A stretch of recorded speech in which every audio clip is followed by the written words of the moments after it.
So அடுத்ததான் நம்ம கூட இருக்கிறது யார் அப்படின்னு பார்த்தீங்கன்னா, நட்பு எப்பவுமே மாறாது. அப்படிப்பட்ட ஒரு நட்பு தன்னுடைய நண்பன் ஒரு புத்தகம் வெளியிடுறாரு.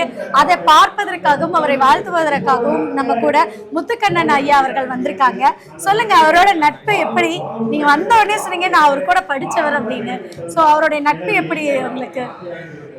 நானும் எழிலும் 6வதுல இருந்து 12வது வரைக்கும் கிளாஸ்மேட்ஸ்.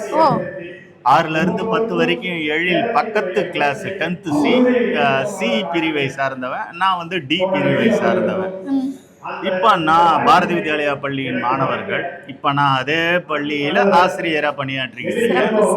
ஹையர் செகண்டரிக்கு கெமிஸ்ட்ரி எடுக்கிறேன். எழில ஒரு 40 வருஷமாக எனக்கு தெரியும். நாங்கள் வந்து நண்பர்களாக இருக்கோம். நடுவில் கொஞ்ச நாள் வந்து டச் இல்லாமல் இருந்தாலும் இப்போ மறுபடியும் மீண்டும் அந்த நட்பு புதுப்பிக்கப்பட்டு நாங்கள் மறுபடியும் கீப்பிங் டச்சில் எழில் வீட்டுக்கு பக்கத்துலேயே தான் நானும் இருக்கேன். நண்பர்களாக நாங்கள் எங்களுடைய நட்பு தொடர்ந்து.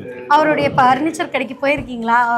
அவரோட தொழில் சார்ந்த சில விஷயங்கள் பகிர்ந்து கொள்ளுங்க. அவர் தான் அவங்க தந்தையார் ஃபாலோ பண்ணின அதே மாதிரியே கடையை ஃபாலோ பண்ணி நிர்வகிச்சுக்கிட்டு நல்ல முறையில் அவருடைய நிறுவனத்தை நடத்தி கொண்டு வருகிறார். யார் வந்தாலும் இன்முகத்தோடு வரவேற்று அவருடைய தயாரிப்புகளை நல்ல முறையில் என்ன சொல்கிறது டெலகாஸ்ட் பண்ணி அதை வாங்குவதற்கு உதவி செய்வார். இப்போ இருக்கிற டெக்னாலஜி யூஸ் பண்ணி பண்ணுறாரு. நிறைய அதாவது எழில் வந்து இப்போ இருக்கிற டெக்னாலஜியை நிறைய யூஸ் பண்ணுறான்.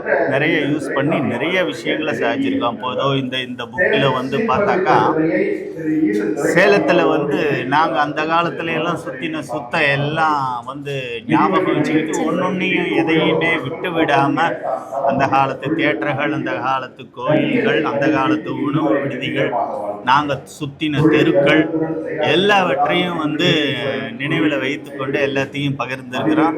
இதில் இன்னும் என்ன விஷயம் அப்படின்னா, எழிலுக்கு நான் ஃப்ரெண்டுங்கிறத விட என்னுடைய ஒரு ஹாபி என்னன்னு அவனுக்கு தெரியும். நான் வந்து ஒரு பேனா பிரியன். இங்கு பேனாக்களை விதவிதமாக சேகரித்து வச்சிருக்கிறவன். எனக்கு ஒரு மரியாதை செலுத்தும் விதமாக என்னுடைய ஆர்டிகளை இந்த புத்தகத்தில் அதற்காக நான் அவனுக்கு வந்து நன்றியை தெரிவிச்சுக்கிறேன்.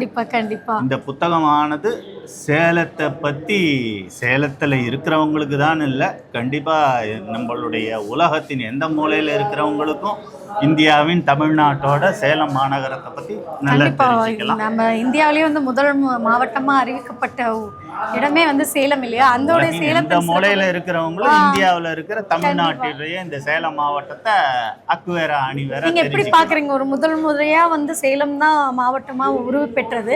அப்படி பெற்ற உருமாற்றம் கொண்ட இந்த ஊர்லேயே சேலத்திலேயே வாழ்ந்தவங்க நண்பர் ஒரு புத்தகம் வெளியிட்டிருக்காரு.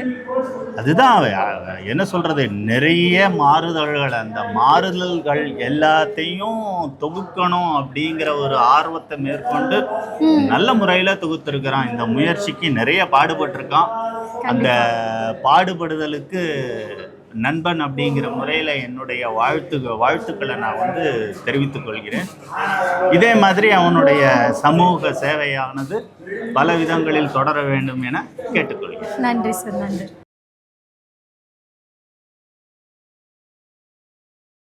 இதுவரைக்கும் இந்த சேனலை சப்ஸ்கிரைப் பண்ணாதவங்க வீடியோ கீழே இருக்கிற சப்ஸ்கிரைப் பட்டனை ஒரு தடவை அழுத்தி சப்ஸ்கிரைப் பண்ணுங்கள். அப்படியே பக்கத்தில் இருக்கிற பெல் ஐக்கானையும் ப்ரெஸ் பண்ணுங்கள்.